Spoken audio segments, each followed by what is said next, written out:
Hello, my most amazing artist. So for this week's lesson, we are going to do unconventional painting or unconventional art.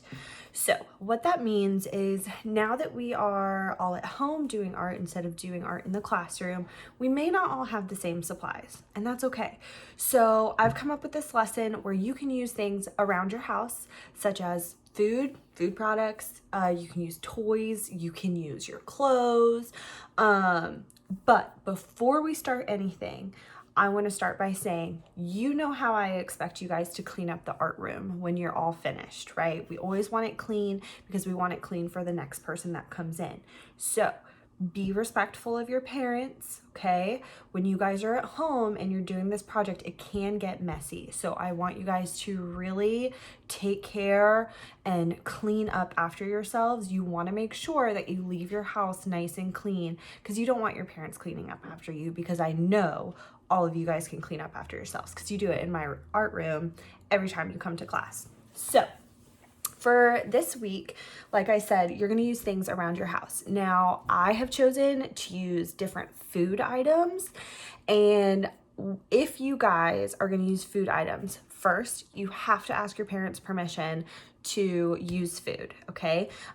Second, you want to find a place that is easily cleaned. Don't do it on the carpet, okay? Because food can get stuck in carpet. You want to find a nice solid surface like a desk or a counter, something that you can make your design on and then eat off of after if you're using food.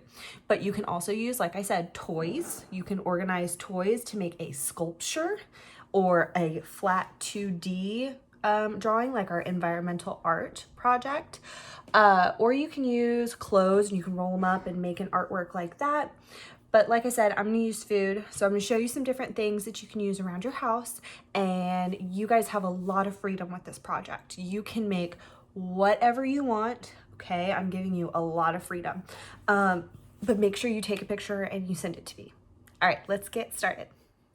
All right, so I want to show you some different options that you can use with things that you might have around your house. So I have some goldfish. Goldfish are some of my favorite snacks.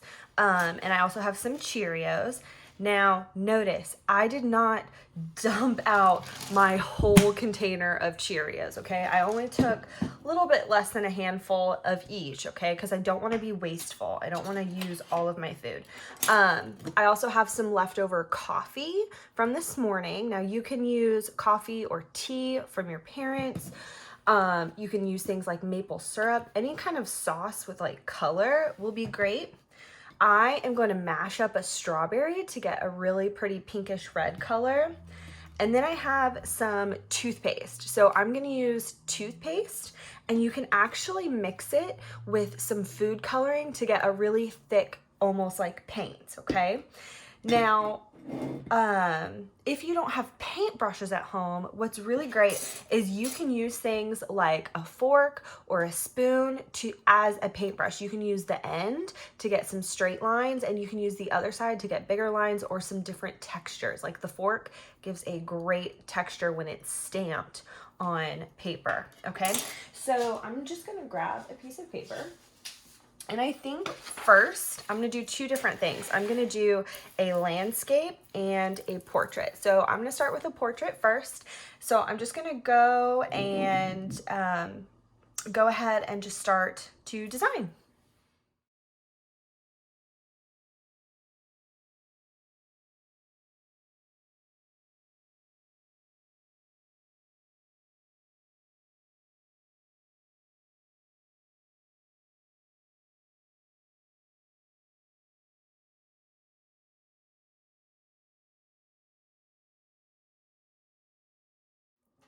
All right, so I have finished my food self-portrait, and I used coffee to outline my face and my features.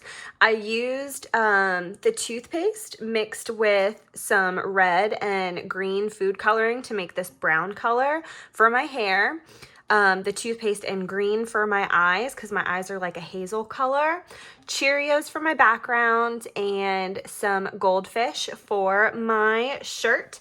And now what's great is I can eat all these Cheerios and I can eat all of my goldfish However, please don't eat the toothpaste or the mushed up. I used a mushed up strawberry too. I smashed it to get some color in my lips and in my cheeks. Now you guys can make whatever you want. You can make a rainbow out of Cheerios and goldfish and like crackers or fruits or vegetables. And I hope you guys watch the video about the artist who is a food artist before you start this project, just to give you guys some ideas and some inspiration. But you guys can really have fun with this one. It's messy, so make sure you have your parents' permission.